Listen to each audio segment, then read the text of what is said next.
A reading from the Holy Gospel according to John. At that time, Jesus revealed himself again to his disciples at the Sea of Tiberias, and he revealed himself in this way. Together were Simon Peter, Thomas called Didymus, Nathanael from Cana in Galilee, Zebedee's sons, and two others of the disciples. And Simon Peter said to them, "I'm going fishing." And they said to him, We'll go with you also. So they went out and got into the boat, but that night they caught nothing. When it was already dawn, Jesus was standing on the shore, but the disciples did not realize that it was Jesus. And Jesus said to them, "Children, have you caught anything to eat?" And they answered, "No." So he said to them, "Cast the net over to the right side of the boat, and you will find something." So they cast it and were not able to pull in because of the great number of fish. So the disciple whom Jesus loved said to Peter, "It is the Lord."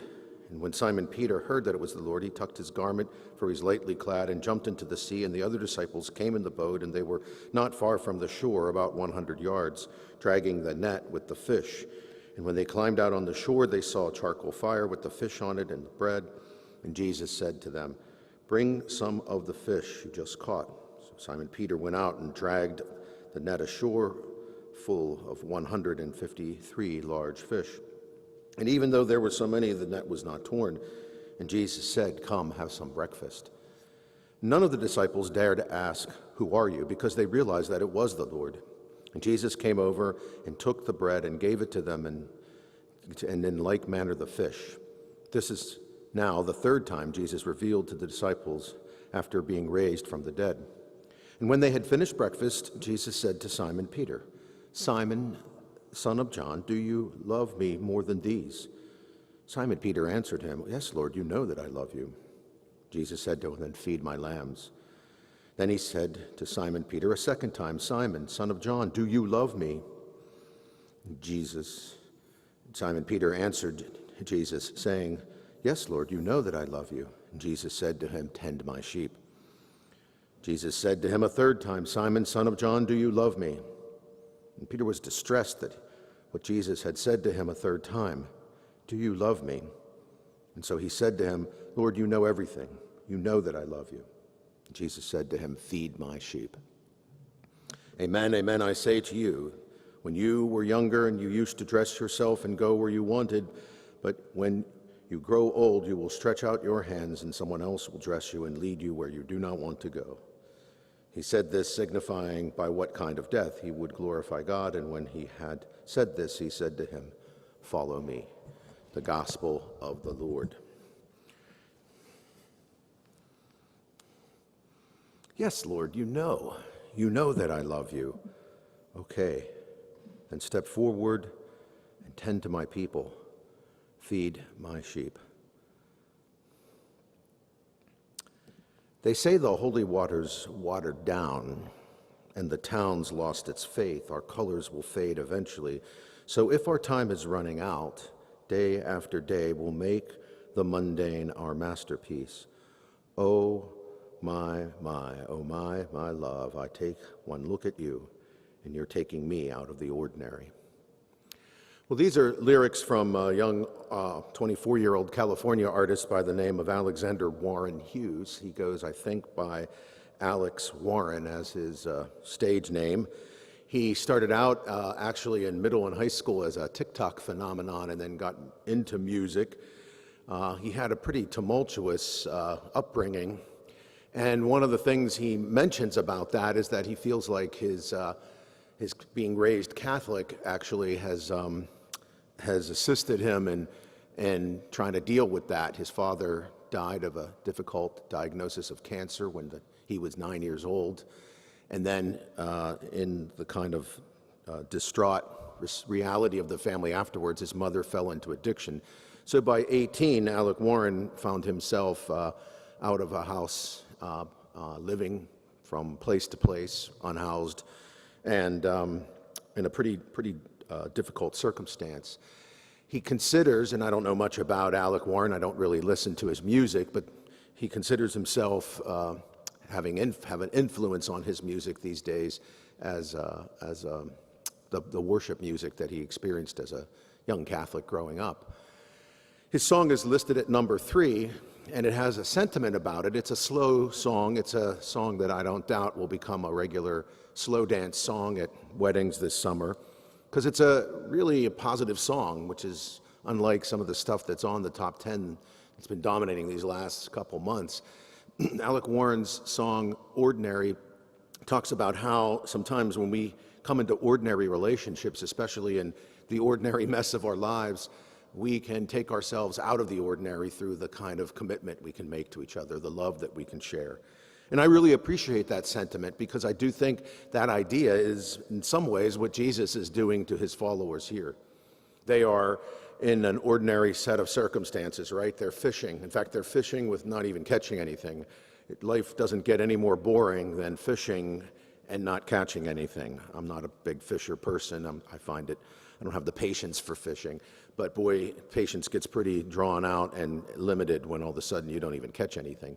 So here they are, in some ways maybe trying to forget the trauma they experienced in Jesus' own traumatic and violent death, and yet also maybe trying to make sense of the fact that he's been supposedly seen and that all that he claimed may in fact be true. And this they have to consider for themselves, whether they're going to believe that and step into a new life, living that which he proclaimed and that which he exemplified in his life.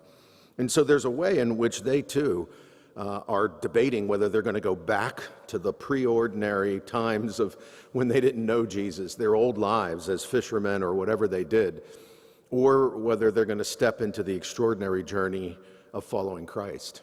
They have to make that choice for themselves, and that's where they're caught. And so there's a way in which, too, as they're in this ordinary circumstance, Jesus asks a question of Peter that might be ordinary in the sense that we say it, maybe not ask it, but say, do you love me, or I do love you, right? Sometimes we can say that. Our students here at St. Joe's, they see each other each day and they'll say, hey, goodbye, I love you, and they're going to see each other in just another hour or two. It's almost as if though they're saying goodbye forever, and yet there's something really beautiful about saying that extraordinary thing in an ordinary way, ordinarily all the time, because you never know. You never know when this is the last time you'll say something to someone, and why not close with the statement, I love you. Jesus then asks Peter this question, like I said, an ordinary question about an extraordinary thing, love. And because when love really does finally come together with our good effort and God's grace, and love really happens, it is extraordinary. But it always happens in the most ordinary circumstances. It happens in our ordinary lives when we ordinarily give ourselves to each other. And so there's a way in which Jesus, I think, needs to have Peter hear him asking that question of him, knowing that Jesus is asking, do you love me? Jesus wants to know that is an extraordinary thing for Peter to finally realize that it's Jesus who wants to know this of him. Jesus wants Peter to hear him saying it, and Peter needs to hear it said. In some ways, this is the point where maybe Peter decides to not go back to his old ordinary life, but to step forward into the extraordinary journey of living his Christian life and following what Jesus had said. And I think there's something for each of us in this Easter season to consider that way. We live in what can be considered crazy times. They might be extraordinary, extraordinary. I hope they are, because I hope this is not a new norm that we're living in right now, to be perfectly frank. The world is in chaos. Everything is unpredictable. There's a level of meanness and a threat to systems of justice that is extraordinary, at least extraordinary for my lifetime. And I hope it's not ordinary.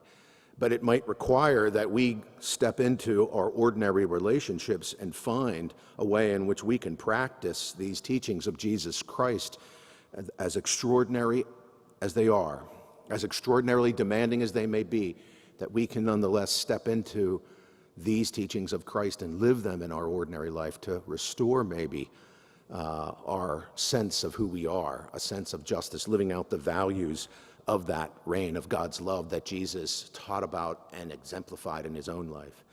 I think a good example for you and for me might be, as we finish today the 9 days, the Novo Diales, of typical mourning for any loved one. It's a common custom in many cultures.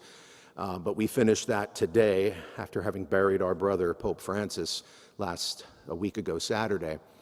And there's a way in which maybe as we finish that Nova Dialis, we can look at his life as somebody who became, in some ways, an exemplar of the ordinary Christian. And because of that, because he was the Pope living that and modeling it for us, he was an extraordinary leader. I really believe that.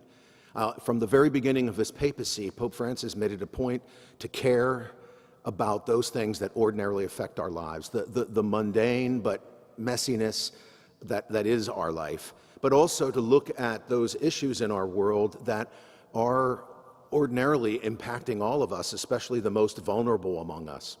To look at the ordinary mess of our lives and the maybe extraordinary mess of our world. He responded as an ordinary Christian from the very beginning when asked about somebody's personal life, and he said, well, who am I to judge? People were shocked.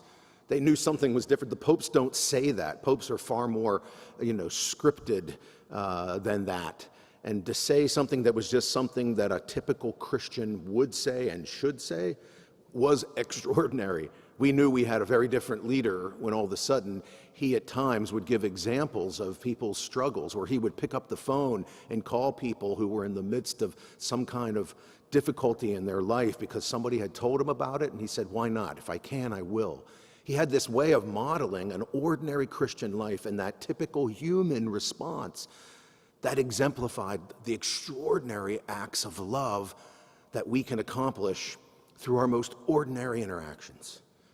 And I really believe that we need to think about that. His example for us is not just a legacy to be put on a shelf and admired. No. I think he really taught us something about living in the modern world right now. And I hope those who gather for the conclave this coming week understand the extraordinary leadership of this man because he exemplified and connected to us as ordinary Christians. And he responded as an ordinary Christian would.